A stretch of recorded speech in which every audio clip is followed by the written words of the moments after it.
Do you want to learn effective ways to build relationships, generate sales, and grow your business from successful entrepreneurs, startups, and CEOs without listening to a long interview?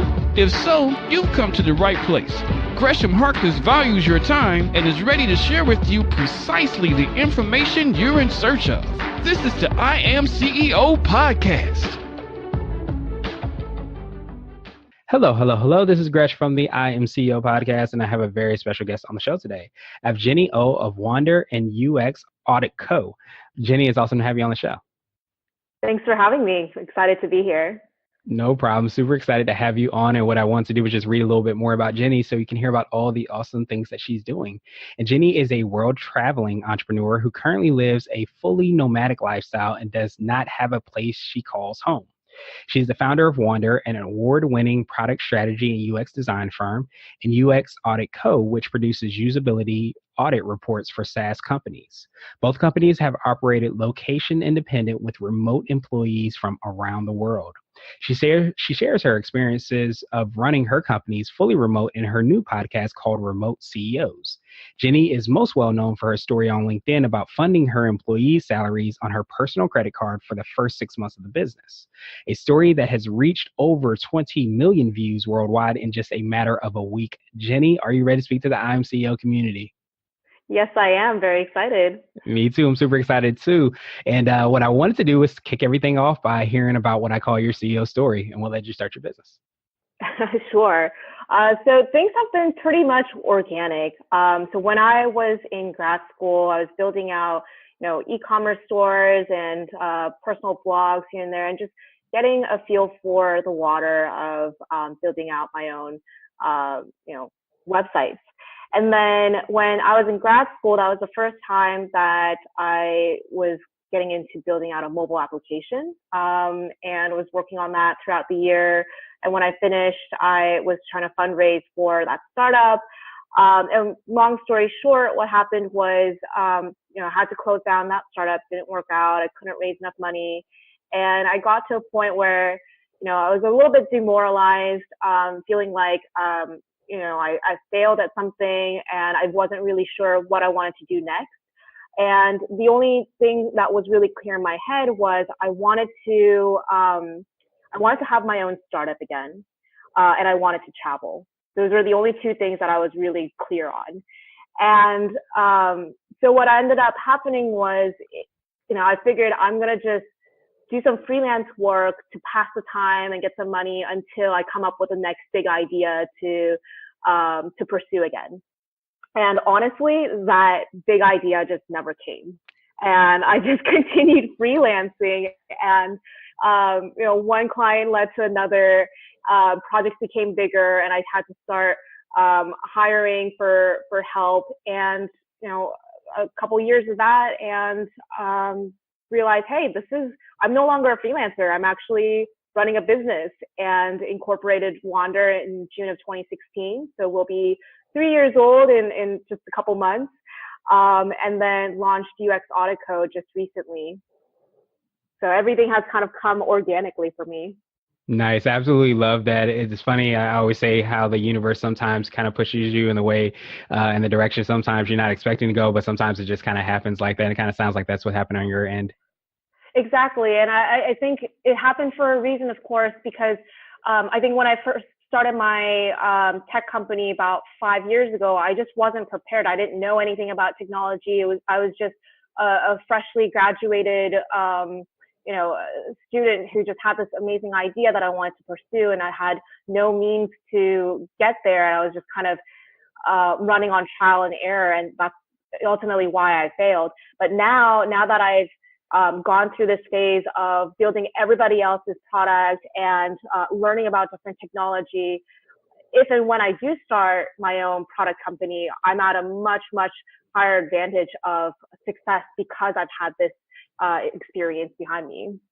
Yeah, that makes sense. It's always like Malcolm Gladwell's like 10,000 hours. So you're able to kind of put in that expertise in helping out clients, and that's going to definitely direct you if and when you decide that you want to do something different. You have a lot of those hours kind of put in for that.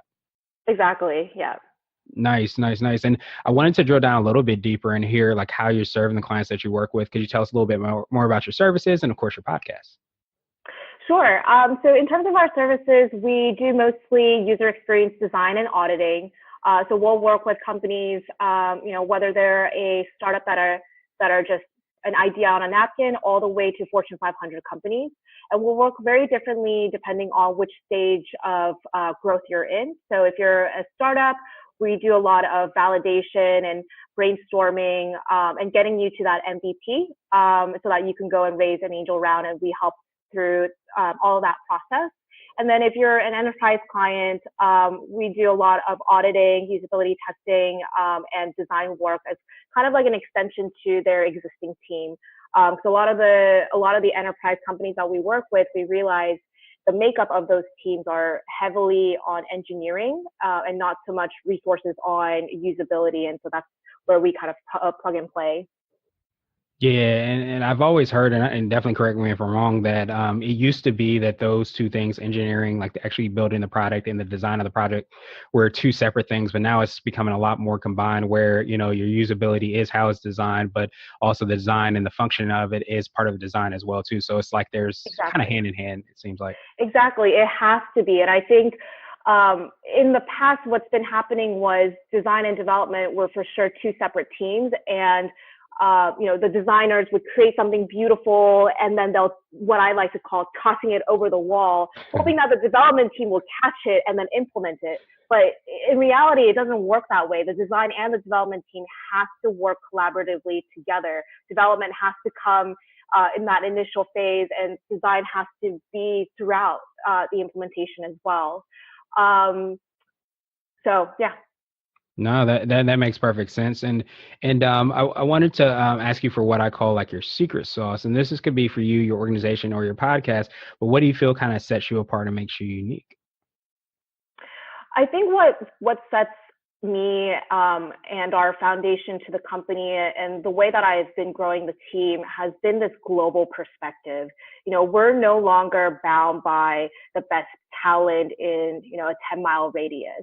For me, especially in what we do, which is creative work, I want to make sure that we're finding the best talent from around the world and not limit ourselves to geography. And with the existing technology and the globalization, we're able to do that. So I would most definitely have to say our secret sauce is being able to find global talent. And for me, like, I love traveling, and I mentioned that earlier, that the two most important things to me was starting my own company and being able to travel. And that goes throughout the foundation of both my teams, that we want team members that are, constantly exploring, not just for the travel aspect, but it allows them to think differently. It allows them to open their perspective, meet new people, understand and have empathy towards, different markets of people. Because in order to create great user experience, you need to be able to empathize. And you can't empathize without having those experiences of meeting new people and exploring the world. No, that makes perfect sense. I absolutely love that perspective because a lot of times when you're trying to do anything, design related, anytime even you're trying to innovate or do anything like that, you have to kind of think outside the box. And sometimes we're in this box where we are looking for talent, as you mentioned, within a 10-mile radius. But really, with all these tools and this technology that we have, in this day and age, you really can, tap into an expertise from somebody all the way across the world and be able to implement that into, something that you're building or something that you're growing. And we're really kind of missing out on that opportunity if we're not doing just like you are. Exactly. Yeah. So a lot of the team members that we have are just really some of the most well-traveled people that I've ever met. So I'll give you an example. There was a girl that, she spent most of her adult life studying and working in New Jersey. But when I hired her, she was living out in Bali. She's originally from Belarus. And since we've hired her, she has since then lived in Budapest, Portugal, Spain. She's now back in Southeast Asia, so she's now living in Thailand. So bouncing around quite a bit, but one of the best thinkers, one of the most creative person I've ever met. And I think that evidently is a lot to do with like her being so well traveled. Yeah, and I was absolutely going to just ask that. Like, what do you think? How do you think that kind of manifests itself from a business standpoint? Is that because you have a different perspective, because you are immersed and actually living in, different cultures, that you can look at a project completely different than somebody else who maybe is within that same kind of mind frame or environment, maybe? 100%. I think for me especially, I've lived in 5 different countries now, and just understanding different markets and how things are, technology in one country can be looked at completely different in another country and culture. Now I'll give you an example. In another one of our clients, so they are primarily based so they launched their first product in Korea. Mm-hmm. And now they're trying to get that product out into the US market. User experience is going to be completely different for those two markets. And for me, since I understand both the Asian culture and the North American culture, it's easier for our team to like help translate what that user journey is going to look like for the American market. Yeah, that makes perfect sense, and I absolutely love that. And I wanted to switch gears a little bit and ask you for what I call a CEO hack. And this might be an app, a book, or a habit that you have, but something that makes you more effective and efficient. Ooh, okay. I like to test around with my schedule. So it's a little bit of compartmentalizing your work. And I haven't found the exact optimal schedule yet, but what has been working for me really well this year is blocking out my Monday, Tuesdays, and Thursdays for meetings, and then leaving Wednesdays and Fridays completely blocked for deep focus work. Because what I've realized is as a CEO, you're pulled in left and right, calls and meetings all day long, and those are so disruptive to what you need to actually get done in your day. And so I block out those 3 days just for all my calls and meetings, and then the other 2 days for deep focus. And that's helped me become so much more effective in, for the lack of terms, getting shit done. Now I wanted to ask you for what I call a CEO nugget. And this is a word of wisdom or piece of advice. Or if you can hop into a time machine, what would you tell your younger business self? There's so many things. Oh my gosh, so many mistakes that I could have avoided. But the one advice that I've been truly living by, and that's helped me propel forward, especially in the recent years, has been to live fearlessly. And I say this because I see a lot of my peers who want to be entrepreneurs, or not even entrepreneurship, but within what they really want to have in their lives.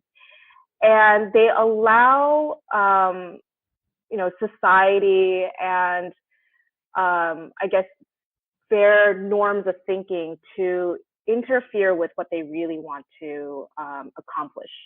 They're held back by their fear of, if I do this, then I'm going to be judged by my peers. Or if I pursue entrepreneurship, then I don't have a stable income. How am I going to support myself? But that's all fear. I mean, if we constantly think that way, we're not going to make progress in our lives. Like yes, it makes sense that you want to have some sort of stability before you jump all into entrepreneurship, but that's also opportunity cost, right? Like, what if you dove in to what you really want to do? There's a higher chance that you're going to get more out of that than just half-assing it. So long story short, yeah, don't let your fears get in the way of what you really want to accomplish in life. Now I wanted to ask you my absolute favorite question, which is the definition of what it means to be a CEO. And we're hoping to have different quote unquote CEOs on this show. So I want to ask you, Jenny, what does being a CEO mean to you? So I think being a CEO, for one, you just learn to grow up so fast. I mean, I'm 26 years old, feeling like I'm going on 40. So you learn to take responsibility for for your team and being able to guide them in a vision that nobody else can see. It's you, it's your vision, and you're willing to take, you're willing to eat shit and take the risk and go through all those tough times just for, I guess, just for what you see at the end of the tunnel, that little light at the end of the tunnel. It's a little bit of insanity, but at the same time, a lot to do with leadership, with that vision you have in mind. Awesome. And we'll have all those links in the show notes as well. But I appreciate your closing argument. I appreciate all the awesome things that you're saying and you're doing. And I hope you have a phenomenal rest of the day. Awesome. Thank you so much for having me on your show. Thank you for listening to the I Am CEO podcast powered by Blue 16 Media. Tune in next time and visit us at IAM281.co. I Am CEO is not just a phrase, it's a community. Be sure to follow us on social media and subscribe to our podcast on iTunes, Google Play, and everywhere you listen to podcasts. Subscribe and leave us a 5-star rating. Grab CEO Gear at www.ceogear.co. This has been the I Am CEO podcast with Gresham Harkless. Thank you for listening.